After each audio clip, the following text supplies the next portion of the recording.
Graça e paz, boa noite a todos. Eu quero aproveitar esta oportunidade que Deus nos concedeu para compartilhar uma palavra de Deus para a sua vida, para a minha vida, para a nossa vida. E hoje eu quero falar sobre a humildade de Cristo. A grande verdade é que a humildade de Cristo, ela reflete o padrão do reino de Deus. E nós precisamos olhar para Cristo e contemplar em Cristo essa verdadeira humildade que deve ser uma realidade em cada crente, em cada homem e mulher que confessa o nome de Deus, que teme a Deus. Então, o tema da nossa mensagem é a humildade reflete o padrão do reino de Deus. E nós vamos olhar para Cristo, para o maior exemplo daquilo que reflete, daquilo que realça, daquilo que é visível, essa verdadeira humildade. E eu quero usar o texto que está lá no Evangelho de João, no capítulo 13, e nós vamos ler do verso 1 ao 17. É um texto até mesmo muito conhecido, mas pouco considerado, pouco entendido na sua profundidade, naquilo que Cristo ensina ao lavar os pés aos seus discípulos. João, capítulo 13, dos versos 1 ao 17, diz assim: Ora, antes da festa da Páscoa, sabendo Jesus que era chegado a sua hora de passar deste mundo para o Pai, tendo amado os seus que estavam no mundo, amou-os até o fim. Durante a ceia, tendo já o diabo posto no coração de Judas Iscariotes, filho de Simão, que traísse Jesus, sabendo este que o Pai tudo confiara às suas mãos e que ele viera de Deus e voltava para Deus, levantou-se da ceia, tirou a vestimenta de cima e, tomando uma toalha, cingiu-se com ela. Depois deitou água na bacia e passou a lavar os pés dos discípulos e a enxugar-lhes com a toalha com que estava cingido. Aproximou-se, pois, de Simão Pedro e este lhe disse: Senhor, tu me lavas os pés a mim? Respondeu-lhe Jesus: O que eu faço não sabes agora. Compreendê-lo-ás depois. Disse-lhe Pedro: Nunca me lavarás os pés. Respondeu-lhe Jesus: Se eu não te lavar, não tens parte comigo. Então Pedro lhe pediu: Senhor, não somente os pés, mas também as mãos e a cabeça. Verso 10. Declarou-lhe Jesus: Quem já se banhou não necessita de lavar senão os pés, quanto aos demais. Está tudo limpo. Ora, vós estáis limpos, mas não todos, pois ele sabia quem era o traidor. Foi por isso que disse: Nem todos estáis limpos. Depois de lhes ter lavado os pés, tomou as vestes e, voltando à mesa, perguntou-lhes: Compreendeis o que vos fiz? Vós me chamais o Mestre e o Senhor, e dizeis bem, porque eu sou. Ora, se eu sou, sendo Senhor e Mestre, vos lavei os pés, também vós deveis lavar os pés uns dos outros. Porque eu vos dei o exemplo, para que, como eu vos fiz, façai vós também. Em verdade vos digo, que o servo não é maior do que o seu Senhor, nem o enviado maior do que aquele que o enviou. Ora, se sabeis estas coisas, bem-aventurados sois se as praticardes. Bom, queridos, até o capítulo 12, o apóstolo João, ele menciona por várias vezes Jesus se dirigindo ao povo. Jesus, então, se dirigindo às multidões, ao mundo como um todo. Só que agora, do capítulo 13 ao capítulo 17 do Evangelho de João, Jesus agora não mais se dirige ao povo. Jesus não mais se dirige às multidões, mas agora Jesus se dirige apenas e somente aos seus discípulos. Isso significa então que o ministério público de Jesus havia agora chegado ao fim. Então, o Evangelho de João, do capítulo 13 ao 17, marca agora o momento de despedida. É um clima agora de muita tensão. Aqui, nestes capítulos, nestes versos, nós encontramos uma mensagem de despedida de Jesus para com os seus discípulos amados, culminando com a sua oração intercessora pelos seus próprios discípulos. Então, o capítulo 13 acontece numa quinta-feira, é chamada a Quinta-feira da Paixão, e é a última noite em que Jesus estaria com os seus discípulos. É nessa mesma noite que Jesus seria traído por Judas, e dali para a frente Jesus testemunharia a sua angústia e a sua morte. Ali então nós vemos Jesus se recolhendo com os seus 12 discípulos a um cenáculo. Ali então eles comeriam a Páscoa. Ali então Jesus instituiria a ceia, o seu memorial. Ali então Jesus revelaria aos seus discípulos o seu amor incomparável, preparando-os para a separação que estava muito próxima. E o nosso texto está precisamente aqui. Ele acontece conforme o verso 1 diz, antes da festa da Páscoa. Eles estavam então no cenáculo, onde eles comeriam a Páscoa. E, queridos, é interessante nós notarmos a linguagem de João. Ele diz, sabendo Jesus que era chegada a sua hora de passar deste mundo para o Pai. Queridos, isto é notável, porque por várias vezes neste mesmo Evangelho nós encontramos de facto várias referências a respeito do tempo de Jesus e que a sua hora ainda não havia chegado. Nós temos alguns exemplos disso. João capítulo 2, verso 4. Jesus disse para a sua mãe em Canaã, a minha hora ainda não chegou. João capítulo 7, verso 30. Os guardas não puderam prendê-lo, pois a sua hora ainda não havia chegado. João capítulo 8, verso 20. E ninguém o prendeu no templo, porque a sua hora ainda não havia chegado. João capítulo 12, verso 23. Quando Jesus entrou triunfalmente em Jerusalém, ele anuncia agora, chegou a hora de ser glorificado o Filho do Homem. E aqui, em João capítulo 13, verso 1, é-nos dito, na festa da Páscoa, Jesus disse, sabendo Jesus que havia chegado a sua hora de passar deste mundo para o Pai. Se nós olharmos mais para frente, em João capítulo 17, verso 1, momento então onde Jesus termina seus ensinos no cenáculo, antes então de ir para o Getsemane, ele diz, Pai, chegou a hora, glorifica o teu Filho, para que também o Filho te glorifique. Então, notem, no plano divino, Jesus se sujeitou ao tempo, sim. Jesus cumpriu o tempo. Agora, então, ele sujeito a esse tempo. Era o momento das trevas reinar. Jesus, então, estava prestes a ser entregue.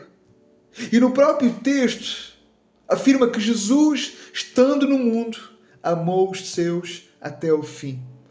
Irmãos, Jesus, mesmo sabendo que os seus discípulos o abandonariam vergonhosamente em tão pouco tempo, o deixando nas mãos dos guardas, o deixando nas mãos dos pecadores. Nós temos o caso de Judas, nós temos o caso do próprio apóstolo Pedro, e dos outros, ou todos os outros que seriam dispersos. Mas ainda assim, Jesus amou os seus discípulos até ao fim. Verso 2. Durante a ceia, estando eles no cenáculo, tendo já o diabo posto no coração de Judas trair Jesus. Queridos, reflitam nisto. Jesus sabia que Judas iria o trair. Jesus sabia que este era o traidor. E ainda assim, nada mudou na postura de Jesus. Porque ele sabia de onde veio e para onde iria. Ele sabe que ele veio de Deus e voltaria para Deus. E o mais interessante é que até mesmo Judas, que estava prestes a trair Jesus, foi alvo do lavar os pés do próprio Senhor Jesus. Pense nisto por um instante. Pensem comigo nisto. Imagine que entra aí agora alguém e essa pessoa, ela senta-se ao seu lado.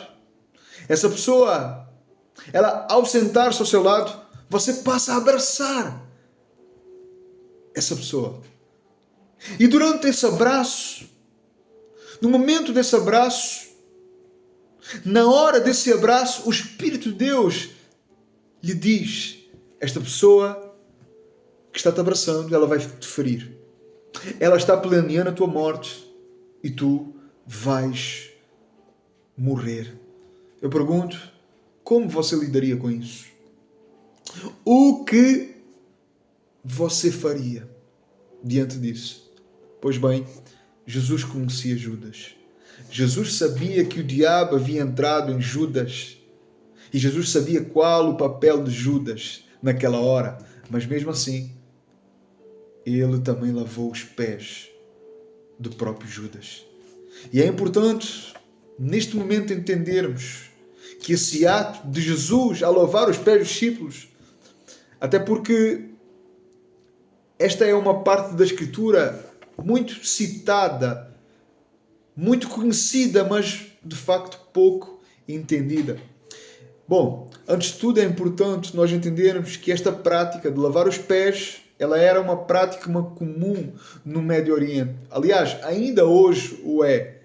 Essa tarefa, ela era normalmente realizada pelo membro mais humilde da casa, sendo este, a maioria das vezes, um escravo ou um servo. Se a família dessa casa tivesse, então, condições de ter, então, um escravo, de ter um servo. Então, esta prática, ela era sinal de hospitalidade, era sinal de honra para com aqueles que estavam chegando. Nos tempos de Jesus, por exemplo, nós sabemos que eles usavam sandálias e os pés ficavam de fora. E de forma então natural, ao chegarem às casas, os pés naturalmente estavam bastante sujos por causa da poeira, por causa da terra. E quando então um anfitrião recebia então alguém na sua casa, a primeira coisa a fazer era receber a pessoa e lavá-la os pés. Mas, notem, quem fazia isso era o escravo, era o servo da casa e nunca o anfitrião. Vale também ressaltar que Jesus era um rabi, Jesus era um mestre. Jesus, ele era conhecido como rabi, Jesus era conhecido como mestre. E em nenhum momento, queridos, um mestre poderia fazer tal coisa, porque isso seria absolutamente escandaloso. Até porque isso era feito, mais uma vez, por aquele que era considerado o menor da casa. Aparentemente, uma posição de humilhação, uma posição de servidão. Por isso é que só os servos, só os escravos faziam isso. Só que o texto nos mostra o contrário. Porque no verso 4, o texto nos diz que Jesus levantou-se da ceia, tirou a vestimenta de cima e, tomando uma toalha, cingiu-se. E depois deitou a água na bacia e passou agora a lavar os pés aos discípulos e a enxugar-lhes com a toalha com que estava cingido. Ah, meus irmãos, minhas irmãs, eles tinham vindo de Betânia. Provavelmente os seus pés estavam cobertos de poeira. Então eles não poderiam assentar-se à mesa antes de lavar os pés. Como sabemos, este era o serviço dos escravos, dos servos, dos menores da casa. Entretanto, a realidade é que não estava ali nenhum escravo, nenhum servo que pudesse então lavar-lhes os pés. E provavelmente Jesus esperou que os seus discípulos tomassem a iniciativa de lavar os pés uns aos outros. Mas a verdade é que ainda existia muito orgulho em seus corações. Provavelmente lavar os pés, sendo uma prática de um escravo, sendo uma prática de um servo, na visão deles, na visão dos discípulos, era algo extremamente humilhante. Até porque, segundo o relato de Lucas, no capítulo 22, dos versos 24 ao 30, os discípulos eles estavam mais preocupados em saber quem era o mais importante, o maior entre eles. O vaso d'água, a bacia, a toalha, estava ali à espera deles. Mas eles queriam era reconhecimento, eles queriam era grandeza, eles queriam era reputação, eles queriam era aplausos e regalias. E por isso, Jesus, o mestre deles, não só reprova a atitude deles, como também agora aproveita para lhes dar uma lição de humildade nunca vista, mostrando agora que no seu reino, para os que o seguem, para os que o temem, a grandeza de qualquer discípulo não está no que ele é, mas no que ele faz, no seu serviço prestado, no quanto ele presta serviço. Queridos, entendam a profundidade que está por detrás disto. Foi no meio de todos estes homens, de todos estes discípulos que de certa forma se sentiam muito importantes, entre eles o próprio Judas, entre eles o traidor, que Jesus agora se levanta. Jesus, sendo filho de Deus, o qual tinha vindo do céu e voltaria para o céu, e Jesus agora cinge-se com uma toalha e deita água em uma bacia e começa a lavar os pés dos discípulos e a enxugá-los com uma toalha. Eu pergunto, o que é que Jesus está fazendo? Jesus está ferindo o orgulho dos teus discípulos. Jesus está repreendendo o orgulho dos teus discípulos com a sua humildade, com a sua simplicidade. O que Jesus mostra então para eles e o que Jesus mostra para nós. Jesus mostra que no seu reino o maior não é aquele que é servido, mas o maior é aquele que serve. A grandeza no reino de Deus não é medida por quantas pessoas estão a seu serviço ou a meu serviço, mas sim a quantas pessoas você e eu estamos servindo e o quanto nós estamos servindo. Por isso é que Paulo, na sua carta aos Filipenses, no capítulo 2, exorta os nossos irmãos em Filipos e também nós, para que haja em nós o mesmo sentimento que houve também em Cristo Jesus. Sendo Deus, não julgou como usurpação ser igual a Deus. Ele se esvaziou, ele se humilhou, ele sofreu uma morte humilhante, morte essa de cruz. Então Cristo é a própria humildade. Cristo é o grande exemplo de servidão, de humildade.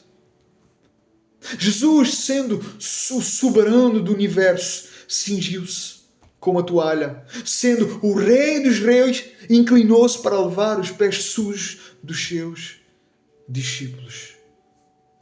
Ah, como nós precisamos desta lição de Jesus. Como nós precisamos olhar para esta lição, para este exemplo de servidão de Jesus. Porque hoje nós temos muita gente dentro da igreja, mas poucos são de facto servos, ou poucos querem ser de facto servos. Hoje há uma busca desenfreada por títulos, por fama, por reconhecimentos, por posições, e tão poucos inclinados com a bacia e com a toalha na mão. Nós temos tanta gente procurando desesperadamente ser servida, mas se esquecendo de servir. Sabe, o que Jesus está fazendo aqui é precisamente o contrário. Jesus está seguindo o caminho contrário. Jesus está seguindo o caminho contrário, o do serviço, o servir, mostrando a sua humildade. E, queridos, em dias, em tempos de tanta idolatria e de tantos troféus gospels, o que Jesus está fazendo aqui é derrubando toda essa idolatria e nos chamando à servidão, nos chamando à humildade. Na sequência do nosso texto, nós vemos a resposta de Pedro, a atitude de Jesus em querer lavar os pés aos seus discípulos. Porque no verso 6, nós vemos que aquilo foi um choque, principalmente para Pedro. E Pedro questiona Jesus: Senhor, tu me lavares os pés a mim? E Jesus disse: Pedro, o que estou fazendo agora não compreendes, mas já has de compreender depois. Agora notem qual a resposta de Pedro no verso 8. Ele disse-lhe: nunca me lavarás os pés. Essa foi a resposta de Pedro. Pedro, ele está familiarizado com esta prática. Pedro sabe que só os escravos exerciam esta função. E ali ele se sentiu completamente envergonhado, completamente constrangido. Provavelmente, para nós, no Ocidente, isto pode não ser tão escandaloso ver esta cena, pois nós não estamos tão enraizados na cultura oriental. Por isso é que Pedro diz: nunca me lavarás os pés. E, queridos, é engraçado, porque estas palavras, elas são semelhantes àquelas que Pedro reforça ao dizer que nunca abandonaria Jesus. Mas a grande realidade é que ele estava prestes a negar Jesus 3 vezes. Quando Jesus lhe disse que se ele não lavasse os pés, ele não teria parte consigo, nós vemos que a sua resposta, que a sua posição mudou drasticamente, radicalmente, ao ponto agora de ele rogar a Jesus que ele lavasse então não só os pés, mas as mãos e a cabeça. Queridos, é realmente impressionante, porque Pedro é de facto explosivo, era de 8 a 80, por isso é que ele destacava tanto de todos os outros, mas o seu pedido é algo que de facto fazia todo o sentido. Nós não temos aqui nenhum pedido estúpido, pelo contrário. Só que Jesus diz no verso 10, quem já se banhou não necessita de lavar senão os pés. Quanto ao mais, está tudo limpo. Ora, vós estáis limpos, exceto Judas. Queridos, Pedro estava vendo numa perspectiva terrena. Mas o ato de Jesus e as palavras de Jesus tinham um significado espiritual. Pedro estava vendo aquilo como um ato físico. Um serviço incompatível, então, com a grandeza do seu mestre. Então Pedro precisava entender o que era ser lavado por Cristo. E claro que Jesus não estava falando ali sobre uma lavagem física, mas uma lavagem espiritual. Porque quem não for lavado, quem não for purificado, quem não for justificado e santificado por Cristo, não tem parte com Cristo e não tem parte com Deus. Então, esta purificação seria a purificação do coração realizada pelo Espírito de Deus, da qual Judas não participou e não participaria. Entretanto, há algo muito valioso ainda aqui. Porque o banho é o símbolo da salvação. Já havia acontecido na vida de Pedro. No entanto, Pedro agora precisava de purificação, que é o símbolo da santificação. Qual a ideia, Fábio? A ideia é esta. Quem já se banhou não precisa lavar senão os pés. Quando um pecador confia em Jesus e crê na obra de Cristo para a salvação pela fé, ele é banhado completamente. Seus pecados são perdoados. E Deus agora nunca mais se lembra deles. Essa pessoa então agora é salva. Contudo, mesmo sendo salva, ela ainda habita numa terra caída. E isso significa que ela ainda está sujeita a se contaminar pelo pecado. E por isso, então, ela precisa de ser purificada. Ela precisa ser purificado. Então, a ideia é, já fui lavado, sou salvo, mas preciso de ser santificado e purificado diariamente. Entendem? Nos versos 12 ao 17, nós temos as aplicações agora do ensino de Jesus para os seus discípulos. No verso 17 ele diz: se de facto sabeis estas coisas, sereis bem-aventurados se as praticardes. A sequência do seu ensino é humildade, santidade, felicidade, ou seja, alegria em pôr em prática. Então, ao terminar de lavar os pés dos discípulos, Jesus toma as suas vestes e, voltando à mesa, pergunta aos seus discípulos se eles tinham entendido a lição. E depois ele afirma: vocês me chamam Mestre, Senhor, e fazem bem, porque eu sou. Ora, se eu, sendo Senhor e Mestre, vos lavei os pés, também vocês devem lavar os pés uns dos outros. Os discípulos, eles tinham uma clara compreensão de quem era Jesus. Eles chamavam Jesus de Mestre e Senhor. A teologia deles, que aprenderam com o próprio Mestre, que aprenderam com o próprio Senhor, estava certa. Eles tinham como Senhor acima de tudo e acima de todos. Eles sabiam que Jesus era o próprio Filho de Deus, o Messias, o Salvador do mundo.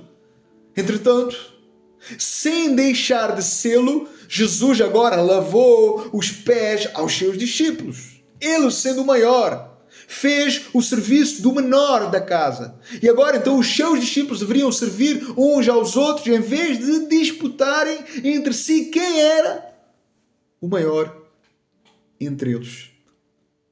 Jesus derruba a feira da vaidade dos seus corações e ensina-lhes a servir o seu próprio, usando o próprio exemplo da bacia e da toalha do qual eles foram alvos pelo próprio Senhor Jesus. Os versos 15, 16 e 17, eles são cruciais. Jesus não ensinou apenas com palavras, mas sobretudo com exemplos. É isso que ele afirma no verso 15. Porque eu vos dei o exemplo, para que como eu vos fiz, façais vós também. Queridos, o exemplo não é apenas uma forma de ensinar, mas a única forma eficaz de fazê-lo. Se o servo não é maior do que o seu Senhor, e se o Senhor serve, então os servos não têm desculpas para não servir uns aos outros. Eu vou repetir. Se o servo não é maior do que o seu Senhor, e se o seu Senhor serve, então todos os servos não têm desculpas para não servirem-se uns aos outros. Agora pense nisto. Se o servo não é maior do que o seu Senhor, Jesus, e se o Senhor Jesus se tornou um servo, qual nome e qual posição deveria ter um discípulo de Cristo, se não serve do seu próximo? Verso 17. Ora, se sabeis estas coisas, bem-aventurados são se as praticares. Ou seja, Vocês têm um exemplo do que é ser servo, do que é servir. Eu servi, sendo Senhor e Mestre. Portanto, agora vocês devem seguir este modelo. Nós devemos entender isto. Nós devemos, de facto, compreender isto. Que nós somos bem-aventurados, mais felizes, se nós praticarmos isto. Se nós formos imitadores disto. E aqui está um ponto fundamental. A vida cristã, ela não se limita a um conhecimento teológico, a um conhecimento intelectual. Ela não se limita ao quanto eu conheço a Escritura de trás para a frente e de frente para trás. A quantidade de textos que eu tenho memorizado. Porque tudo isso, desprovido, divorciado de uma vida de obediência, é apenas palha. Não servirá para nada, a não ser para a nossa própria condenação. Então, todo o conhecimento, ele precisa desembocar em nós obediência. A verdadeira felicidade, ela não está apenas em saber, em conhecer, mas sobretudo, queridos, no praticar o que nós sabemos. Pois nós não somos aquilo que sabemos, mas nós somos aquilo que fazemos. E a verdadeira felicidade, segundo as palavras de Jesus, estão em servir, como ele serviu, em ser humilde, como ele foi, em imitá-lo no seu serviço. Então, o nosso maior desejo deveria ser apenas e somente mais parecidos com Cristo. A nossa maior luta, ela não deveria estar em busca de troféus, de posições ou de reconhecimento, mas a nossa maior luta, a maior luta do cristão deveria ser lutar todos os dias para ser cada vez mais parecido e semelhante a Cristo. A nossa maior motivação na vida cristã deveria ser obedecer ao nosso Mestre, imitá-lo, porque no final de contas é isso que ele exige de todos aqueles que professam fé nele. Todos aqueles que creem nele, todos aqueles que seguem ele, são chamados a imitá-lo, a seguir o seu exemplo e a ser servos. Eu pergunto, será que é esta a nossa motivação?